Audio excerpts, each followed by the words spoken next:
The very word secrecy is repugnant in a free and open society, and we are, as a people, inherently and historically opposed to secret societies, to secret oaths, and to secret proceedings. We decided long ago that the dangers of excessive and unwarranted concealment of pertinent facts far outweighed the dangers which are cited to justify it.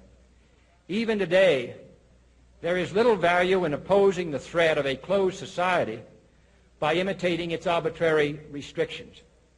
Even today, there is little value in ensuring the survival of our nation if our traditions do not survive with it. And there is very grave danger that an announced need for increased security will be seized upon by those anxious to expand its meaning to the very limits of official censorship and concealment. That I do not intend to permit to the extent that it's in my control. And no official of my administration, whether his rank is high or low, civilian or military, should interpret my words here tonight as an excuse to censor the news, to stifle dissent, to cover up our mistakes, or to withhold from the press and the public the facts they deserve to know. For we are opposed around the world by a monolithic and ruthless conspiracy that relies primarily on covert means for expanding its sphere of influence, on infiltration instead of invasion, on subversion instead of elections, on intimidation instead of free choice, on guerrillas by night instead of armies by day. It is a system which has conscripted vast human and material resources into the building of a tightly knit, highly efficient machine that combines military, diplomatic, intelligence, economic, scientific, and political operations. Its preparations are concealed, not published. Its mistakes are buried, not headlined. Its dissenters are silenced, not praised. No expenditure is questioned, no rumor is printed, no secret is revealed. No president should fear public scrutiny of his program, for from that scrutiny comes understanding, and from that understanding comes support or opposition, and both are necessary.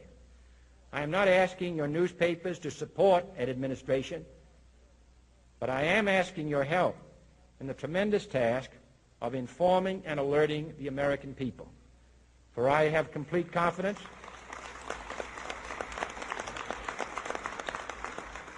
in the response and dedication of our citizens whenever they are fully informed.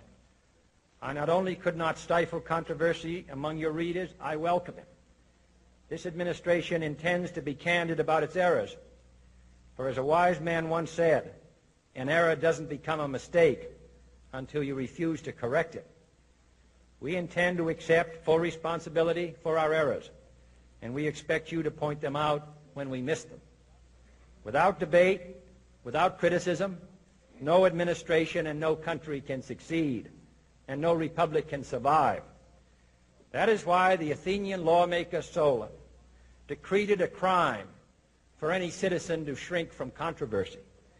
And that is why our press was protected by the First Amendment, the only business in America specifically protected by the Constitution, not primarily to amuse and entertain, not to emphasize the trivial and the sentimental, not to simply give the public what it wants, but to inform, to arouse, to reflect, to state our dangers and our opportunities, to indicate our crises and our choices, to lead, mold, educate, and sometimes even anger public opinion.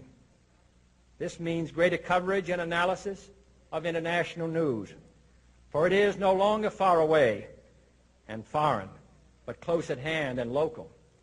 It means greater attention to improved understanding of the news, as well as improved transmission. And it means, finally, that government at all levels must meet its obligation to provide you with the fullest possible information outside the narrowest limits of national security. And so it is to the printing press, to the recorder of man's deeds, the keeper of his conscience, the courier of his news, that we look for strength and assistance, confident that with your help, man will be what he was born to be, free and independent.